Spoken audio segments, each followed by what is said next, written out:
میری امت کو یہ کہنا کہ نماز کبھی نہ چھوڑے، اور ہم لوگ سب سے پہلے نماز چھوڑتے ہیں۔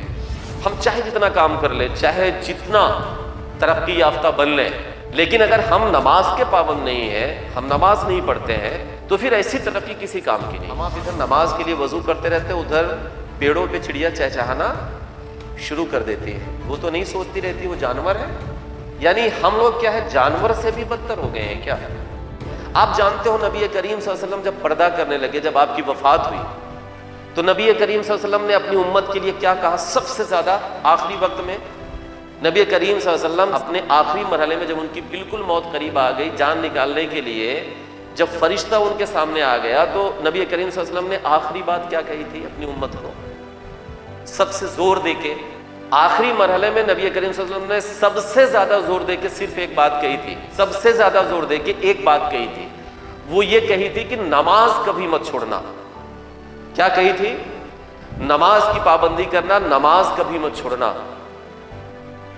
میری امت کو یہ کہنا کہ نماز کبھی نہ چھوڑے، اور ہم لوگ سب سے پہلے نماز چھوڑتے ہیں۔ ہم چاہے جتنا کام کر لیں، چاہے جتنا ترقی یافتہ بن لیں، لیکن اگر ہم نماز کے پابند نہیں ہیں، ہم نماز نہیں پڑھتے ہیں، تو پھر ایسی ترقی کسی کام کی نہیں۔ آپ بن جاؤ، بہت پیسے والے بن جاؤ، بہت شہرت یافتہ بن جاؤ، لیکن آپ کا سر اگر اللہ کے سامنے سجدے میں نہیں جھکتا، تو پھر آپ کے جینے کا کوئی مطلب نہیں ہے، آپ کے وجود کا کوئی مطلب نہیں ہے۔ ایک کفر کرنے والے میں ہم میں کیا فرق ہوتا ہے؟ کیا فرق ہوتا ہے؟ یہی فرق ہوتا ہے کہ ایک کفر کرنے والا معاذ اللہ، وہ اللہ کو نہیں مانتا، وہ اللہ کو نہیں مانتا، اور ہم اگر نماز نہیں پڑھ رہے ہیں تو اللہ تو کسی بھی قیمت پہ ایک وقت کی بھی نماز آپ کی معاف نہیں ہے۔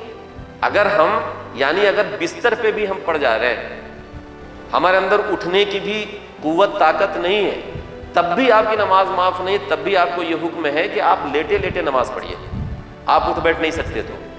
اور اگر یہ بھی قوت آپ میں نہیں ہے کہ آپ لیٹے لیٹے بھی نہیں پڑھ سکتے ہیں، آپ کے اندر اتنی بھی قوت نہیں ہے کہ آپ لیٹے لیٹے نیت باندھ لیں، تو اللہ نے یہ کہا ہے کہ تب بھی نماز آپ کی معاف نہیں ہے، آپ اشاروں میں پڑھیے۔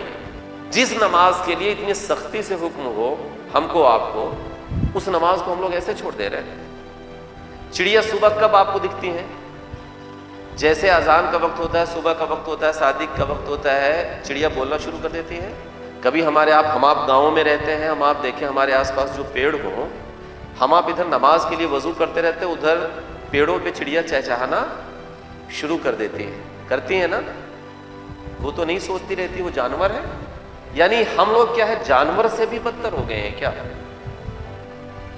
اچھا چلو، ہمارا رزق کے بٹنے کا جب وقت ہے، اس وقت ہم چادر تان کے سو رہے ہیں، یعنی صبح صادق سے لے کے جب تک سورج نہیں نکلتا، ایک یہ وقت ہوتا ہے، ایک وقت ہوتا ہے جب مغرب کی اذان ہوتی ہے، یعنی جب سورج ڈوبتا ہے، دوسرا یہ وقت ہوتا ہے۔